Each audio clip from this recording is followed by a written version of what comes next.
Quero compartilhar com você um pouquinho esta manhã sobre esse texto. Jesus estava sentado à mesa da ceia. Era um momento de ceia como hoje de manhã. Hoje é o culto da ceia, como Silas falou. E Jesus ali junto com os seus discípulos, Jesus vai fazer esta declaração que nós acabamos de ler. Jesus olha ali para os discípulos, os 12 discípulos estão ali, e Jesus vira e ele diz a seguinte palavra, ele diz assim: olha, um de vocês há de me trair. Jesus está dizendo para aqueles homens que estão ali assentados à mesa: olha, um de vocês será um traidor.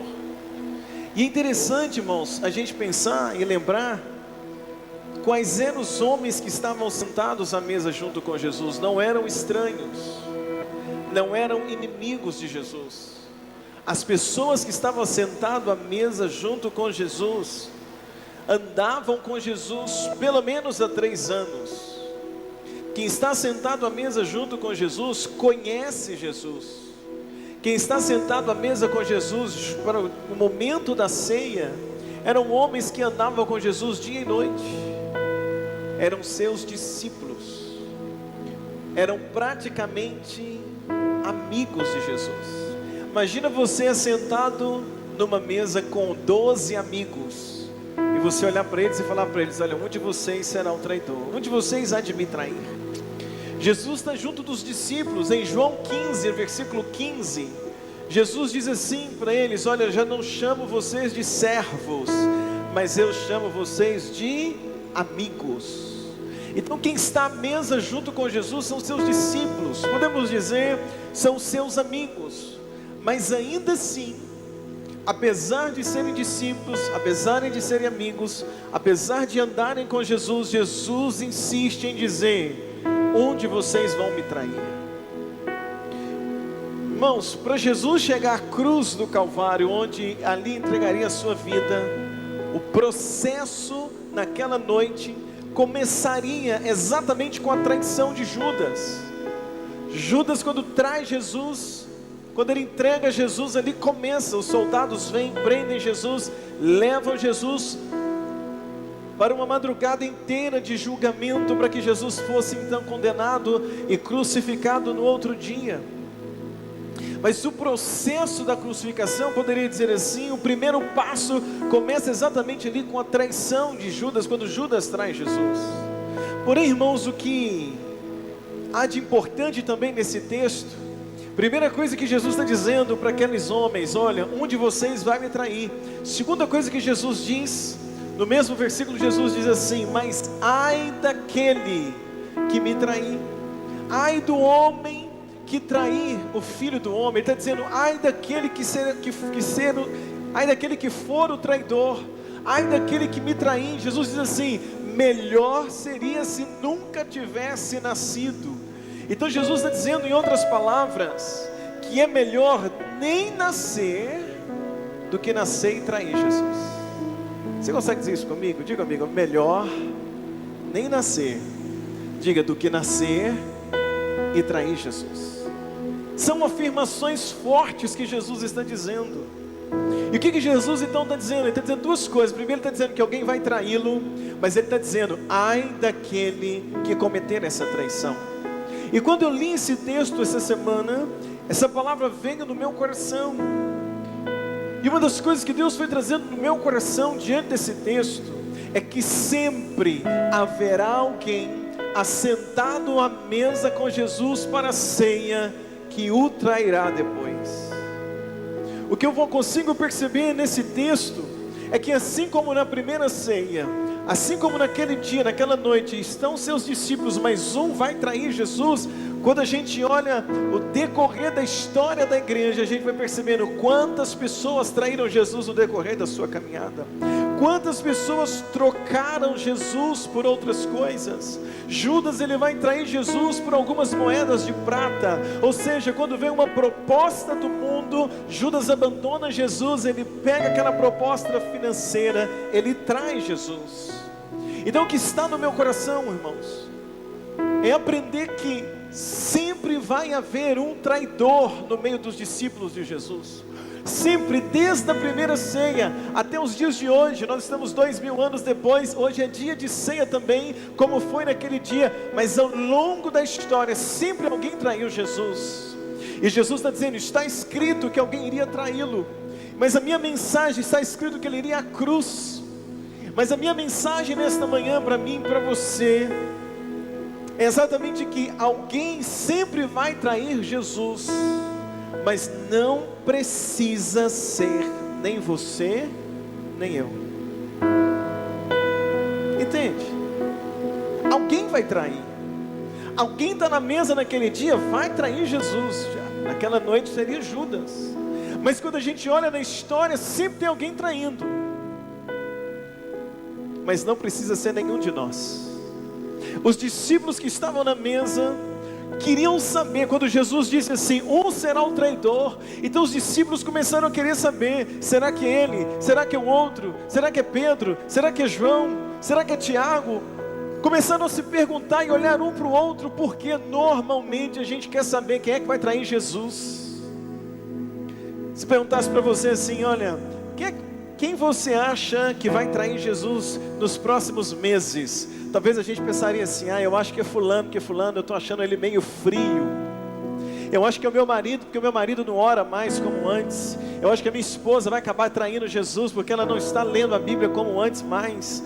Deve ser aquele meu antigo líder, porque ele não está vindo mais na igreja como era antes, ele não é mais fervoroso como ele era antes. Estou achando ele meio frio, eu acho que aquela pessoa vai trair Jesus. Quando Jesus disse na mesa, alguém vai me trair, os discípulos começaram a se questionar, quem será? Será que é ele? Será que é aquele? Será que é o outro?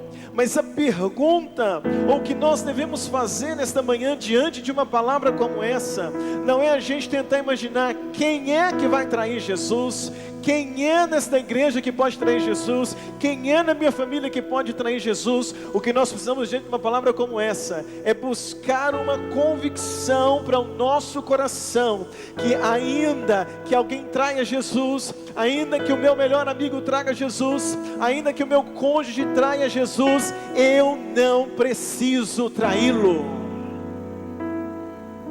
Você não precisa trair Jesus. Olha para alguém bonito que está perto de você, tanta gente bonita aqui esta manhã, diga para ele assim, meu irmão, você não precisa trair Jesus. Sempre vai ter alguém, mas não precisa ser nós, não precisa sermos nós, não precisa ser você. Judas foi quem traiu. Naquela mesa haviam 12 discípulos, mais Jesus. Judas foi quem traiu, mas os outros permaneceram fiéis até a morte. Sabe o que eu me lembro, irmãos? Eu me lembro da palavra que o apóstolo Paulo escreveu para o jovem pastor Timóteo. E se você olhar comigo em 1 Timóteo, no capítulo 4, no versículo de número 1, olha comigo que interessante essa palavra que Paulo escreve para o Timóteo. Abra comigo, por favor, tua Bíblia, Timóteo 4, versículo número 1. Quando você encontrar, se você puder dizer um glória a Deus aí no seu lugar. Timóteo capítulo 4, versículo de número 1. Quem encontrou? Todos encontraram? Pode ser amém? Diz assim: mas o Espírito expressamente diz que nos últimos tempos apostatarão alguns da fé, dando ouvidos a espíritos enganadores e a doutrina de demônios. Irmãos, perceba que essa palavra aqui, 1 Timóteo capítulo 4, versículo 1, o apóstolo Paulo ele está dizendo uma palavra que se refere aos últimos dias. E ele está dizendo assim, olha, nos últimos dias, nos últimos tempos, alguns se apostatarão da fé. É isso que ele está dizendo. Então se ele está dizendo que isso é para os últimos tempos, eu e você sabemos que quanto mais os dias passam, mais perto do fim nós estamos. Quem concorda comigo? Ainda que não seja mais perto do fim do mundo, mas perto do fim da nossa própria vida. À medida que nós vamos completando anos, semanas de vida, nós estamos mais próximos do fim. E Paulo está dizendo para Timóteo, à medida que for chegando o fim, à medida que vai aproximando os últimos tempos, alguns se apostatarão da fé. Ou seja, é uma palavra profética, é uma palavra para o futuro. Paulo está descrevendo isso para Timóteo. Ele está dizendo assim: Timóteo, fique atento, porque à medida que o tempo passar, alguns vão se apostatar da fé. E o que é apostatar da fé? O que é apostasia? É abandonar a fé definitivamente. Quando a Bíblia está dizendo que alguns vão se apostatar da fé, a Bíblia está dizendo o seguinte: alguns não é que vão ir ou não vão na igreja. Não é disso que ele está dizendo. Não é de ir ou não ir à igreja. Ele está dizendo o seguinte: alguns vão se apostatar da fé. O que Paulo está dizendo? Ele está dizendo o seguinte aqui, olha: alguns vão tomar uma decisão definitiva de abandono da fé. Eu não quero mais saber sobre Jesus. Eu não quero mais saber sobre igreja. Eu não quero mais saber sobre Deus. Deus para mim não existe. Eu não quero. Não fala comigo mais sobre Bíblia. Não fala comigo mais sobre a fé. Nunca mais eu quero ouvir. O que é isso? É uma decisão. É uma decisão, é algo que acontece no coração. Então quando a pessoa toma uma decisão, eu não quero mais a fé, essa pessoa está se apostatando da fé. E o que Paulo está dizendo? Ele está dizendo assim: olha, vai chegar um tempo que alguns vão abandonar a fé, não vão acreditar mais. A pessoa vai estar decidida: eu não quero mais saber sobre a fé. Então quando a Bíblia diz isso, é porque vai acontecer. Quando a Bíblia diz isso, é porque isso é uma realidade. Então perceba comigo nesta manhã, que assim como Jesus está dizendo que alguém iria traí-lo, e ao longo da caminhada muitos já traíram Jesus, muitos vão trair Jesus. Quando Paulo está dizendo também que alguns vão abandonar a fé, isso é uma verdade, que muitos vão abandonar a fé. E esta palavra de Timóteo, em Timóteo capítulo 4, ela não é uma palavra para o mundo, é uma palavra para nós, é uma palavra para a igreja, é uma palavra para nós que somos cristãos.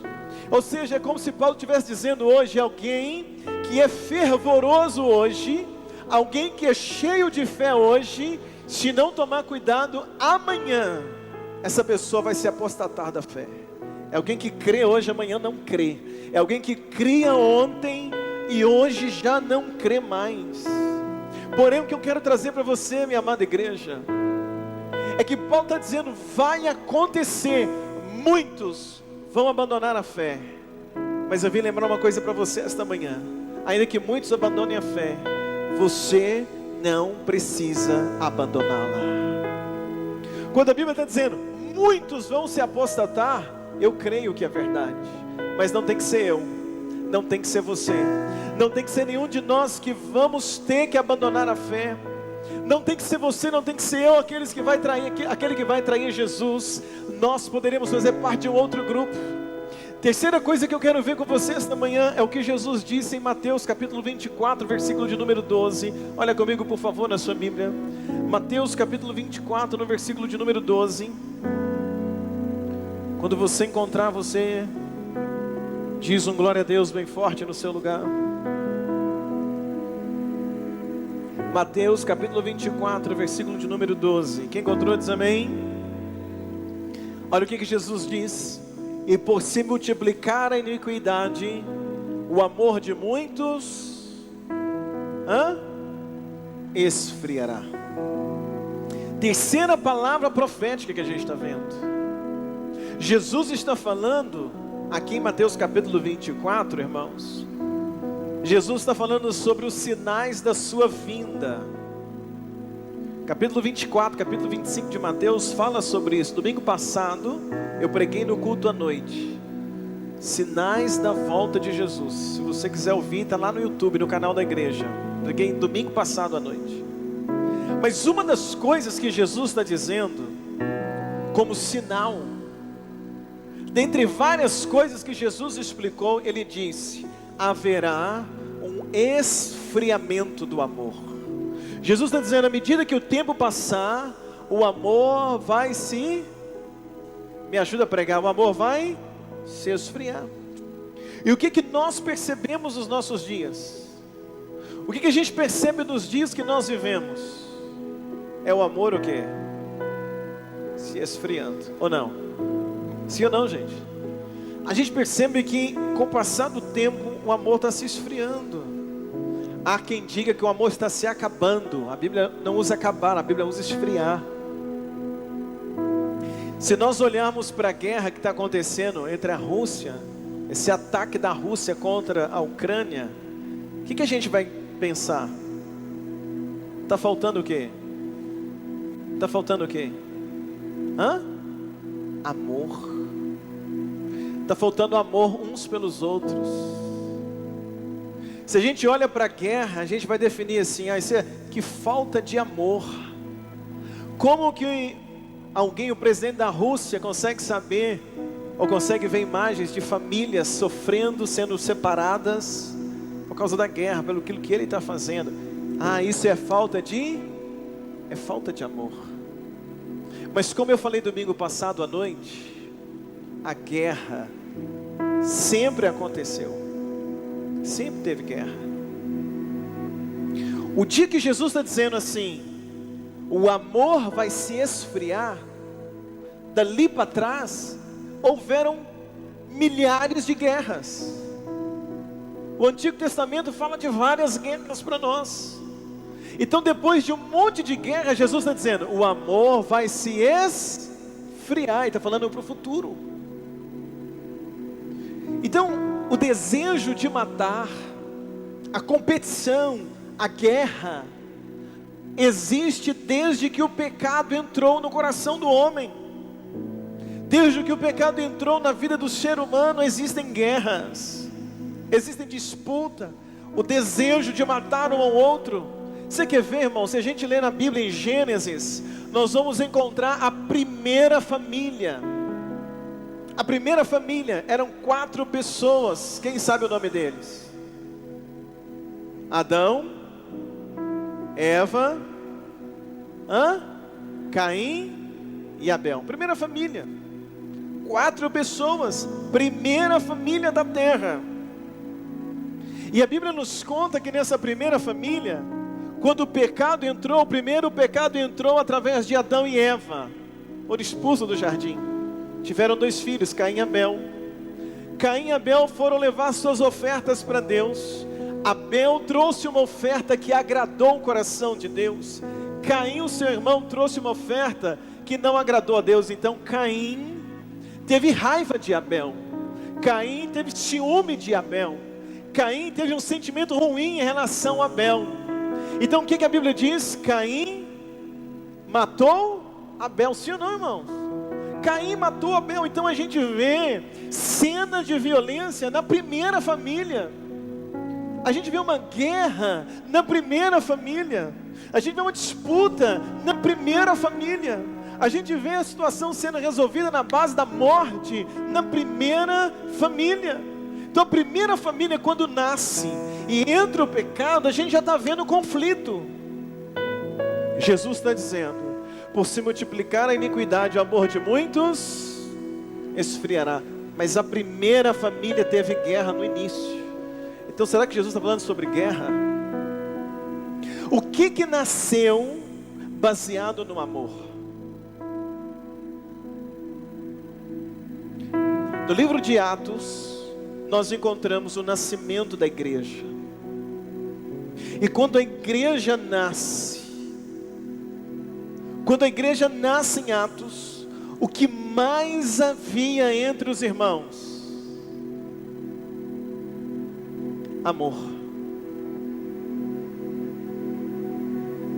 Por isso que o salmista diz, ó quão bom e quão suave é que os irmãos vivam em união. Está falando de quê? Do amor. A igreja nasce, irmãos, num ambiente de amor dentro dela. O ambiente fora da igreja é de guerra, é de batalha, de perseguição, mas dentro da igreja o ambiente é de amor. A Bíblia nos conta em Atos que as pessoas vendiam suas coisas e ajudavam um ao outro. Eles tinham tudo em comum, ninguém tinha fome, Ninguém tinha necessidade de eles ajudar um ao outro mutuamente, porque a marca do surgimento, do nascimento da igreja era o... Me ajuda, igreja, era o amor. Dividiam tudo. É notório quando a gente lê no livro em Atos a manifestação do amor na igreja. E em João capítulo 15, no versículo 12, Jesus diz para os discípulos, João 15, 12, Jesus não reúne uma família e diz João 15, 12 para uma família. Em João 15, 12, Jesus não chama um rei de uma nação e diz para um rei de uma nação, não. Em João 15, 12, Jesus diz para os discípulos. E quem são os discípulos? É a base da igreja. A igreja vai nascer a partir dos discípulos. Então tudo que Jesus está dizendo para os discípulos, Jesus está dizendo para a igreja. E em João 15, 12, Jesus diz: o meu mandamento é esse, que amais uns aos outros como eu vos amei. Tem alguém aqui? Então a ordem de Jesus para a igreja é amar. É o quê? Amar. Jesus está dizendo em Mateus capítulo 24: com o passar do tempo, a iniquidade vai aumentar, o pecado vai entrar cada vez mais, nós vamos ser cada vez mais tolerantes ao pecado, a iniquidade vai entrar e o amor vai se esfriar. Eu leio essa palavra, quando eu leio essa palavra para a igreja, porque o mundo está em guerra desde que é mundo. Sim ou não? Sim. Então é uma palavra, quando Jesus está dizendo o amor vai se esfriar, irmãos, essa palavra vai cumprir, sim ou não? Sim ou não? Mas essa palavra não tem que cumprir na sua vida. Se o amor de alguns está se esfriando, cuide para que o amor em você se torne cada vez mais fervoroso. Se a gente olha para a igreja e fala assim: esse povo não ama, esse povo não é mais a mesma coisa, fulano não é mais a mesma coisa, olha o que falaram de mim, olha o que fizeram comigo, olha como é que perceberam, aquele ali não ama mais, o Samuel é crente, está no louvor, mas ele não ama mais como antes. Está cumprindo o que Jesus disse: o amor vai se esfriar. Mas ainda que o amor se esfrie na vida do Samuel, não tem que esfriar em mim. Quem está entendendo? Diz a glória a Deus aqui esta manhã. Então não tem. Então ainda que o amor de todo mundo está esfriando, mantenha a chama do amor dentro do teu coração acesa. Vale um glória a Deus aqui esta manhã, porque é uma ordem de Jesus para nós. Outra realidade está em Lucas 17, para eu terminar. Lucas capítulo 17, no versículo 1 e no versículo 2. Quem encontrou diz amém. Lucas capítulo 17, versículo número 1 e o versículo de número 2. Quem encontrou diz amém. Olha o que diz. E disse Jesus, e disse aos discípulos. Está vendo? Jesus está falando para quem, irmãos? Para quem? Gente, eu não estou escutando. Para quem? Discípulos. É impossível que não venha escândalos, mas ai daquele por quem vierem. Irmãos, Jesus está falando de uma outra realidade, e Ele está falando de uma palavra que se cumpre. Jesus está falando sobre escândalos, e Jesus está dizendo o quê? É impossível que não venha escândalos. Jesus está dizendo isso para os discípulos.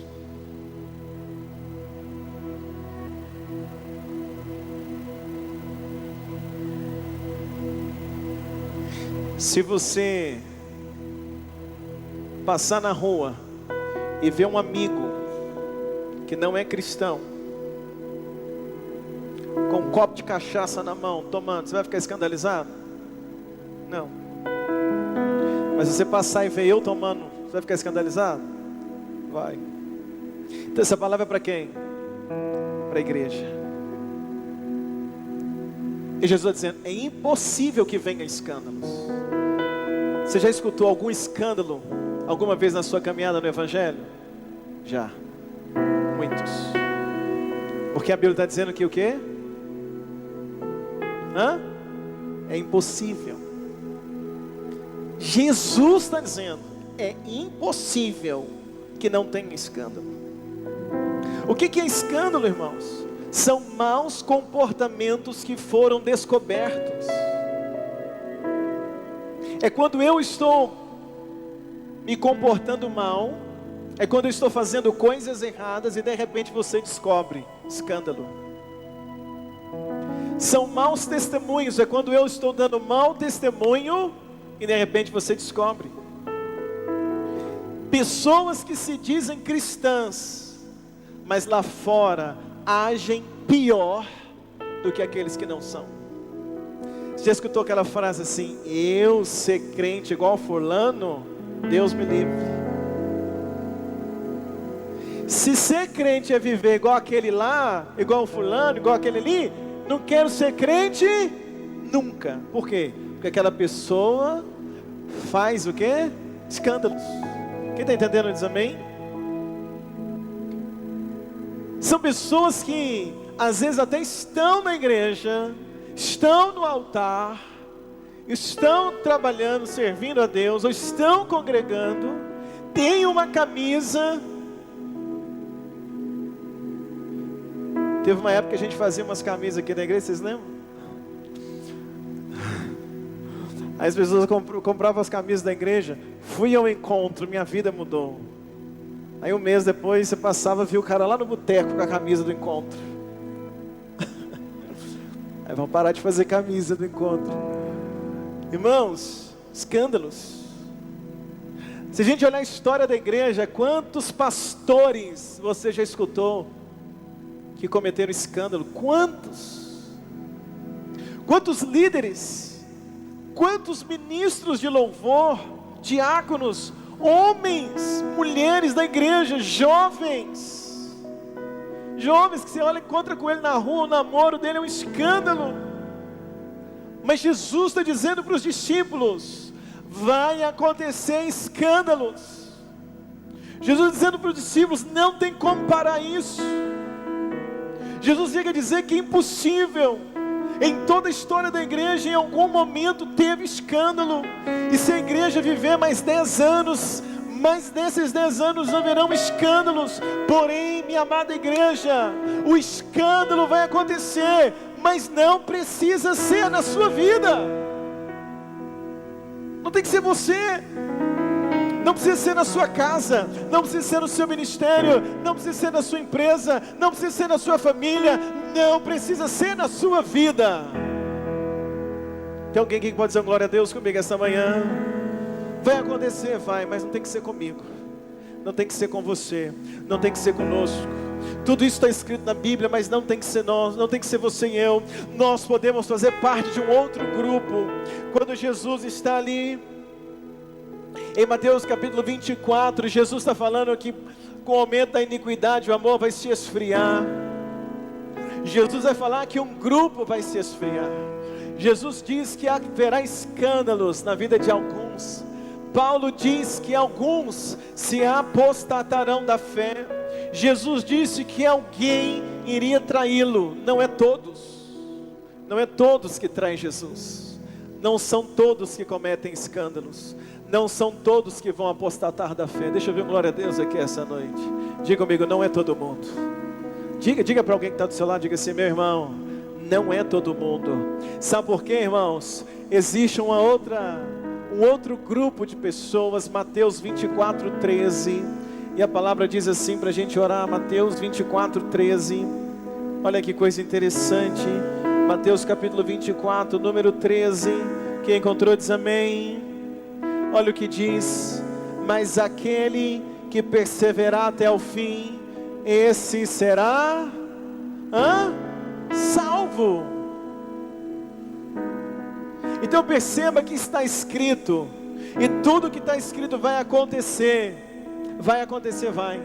Alguém vai trair Jesus? Vai, está escrito. Alguém vai apostatar da fé? Vai, está escrito. Alguém vai se esfriar? Vai, está escrito. Alguém vai causar escândalo? Vai, está escrito. Mas também está escrito que alguém vai perseverar até o fim.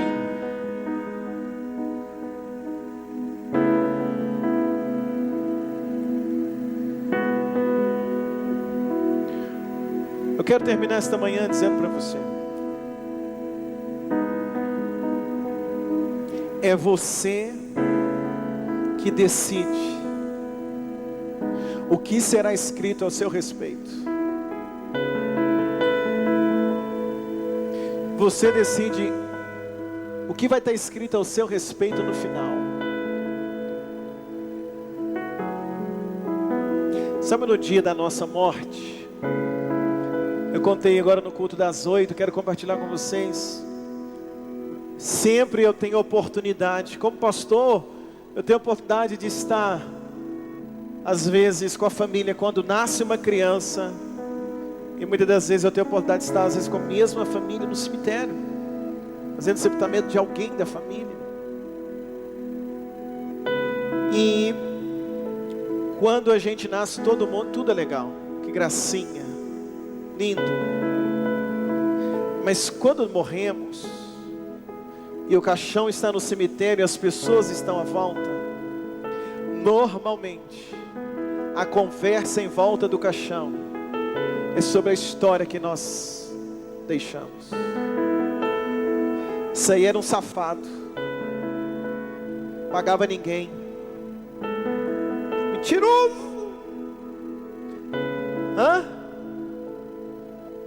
Aí alguém cochicha do outro. Aí ó, falava que era crente, mas você viu o que ele fez semana passada? Aí a esposa chega, pensa que é só ela, de repente chega uma outra mulher, chorando, chorando. O que está acontecendo? É irmã, parente que eu nunca conheci? Não, a gente tinha um caso, tem 8 anos. Sério, eu não sabia. Pois é. Juninho, vem cá. Juninho, que é Juninho? Não, é aqui o menino, 5 anos, outra família.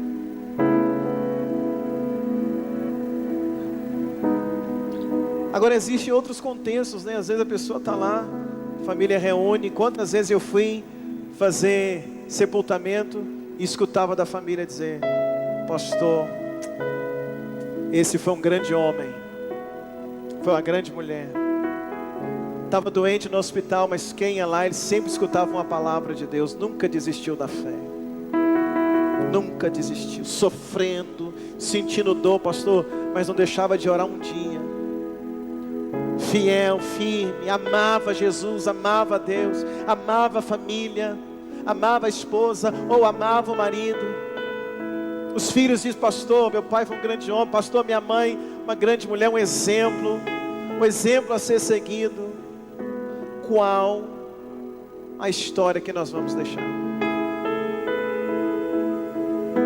Jesus está dizendo: uns vão trair, uns vão abandonar a fé, uns vão perder o amor, e outros vão causar o quê? Escândalos. Mas tem alguém que vai permanecer firme até o fim. A minha oração nesta manhã, igreja,